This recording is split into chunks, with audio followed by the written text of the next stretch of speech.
Il faut de redécouvrir que on a besoin tous d'une morale, c'est-à-dire de règles communes.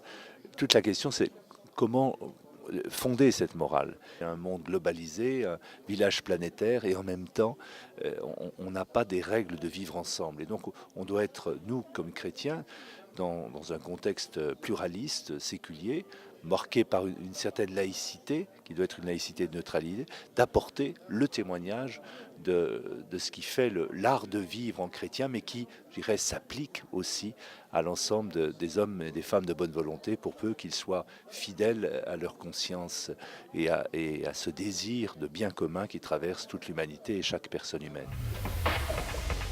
Et en repensant à tout ce qu'on entend dans l'actualité, même si parfois on en a marre d'entendre toujours la même chose, mais sur un peu le bourrage de crâne qu'on veut faire à nos enfants, sur tout ce qui se passe à l'école, sur toutes les idées qui commencent à passer dans la pensée commune, je me suis rendu compte à quel point c'était important de se former et de venir écouter des experts qui ont les moyens philosophiques ou moraux ou juridiques pour nous expliquer un petit peu comment discerner tout ce qui est important à savoir et comment se former pour mieux affronter toutes ces choses-là qui font un peu peur. Le chrétien sait qu'il peut respecter ce principe d'évidence qui est l'orientation vers le bien. Un chrétien est quelqu'un d'ordinaire qui, au milieu du monde, essaie d'agir conformément au bien, conformément à ce que la raison pratique va lui montrer dans l'agir quotidien.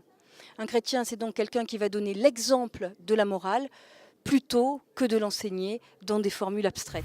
On voit bien, c'est un thème de société très prégnant en ce moment et il y a surtout beaucoup de besoin de clarification pour que le maximum de personnes aient les idées claires.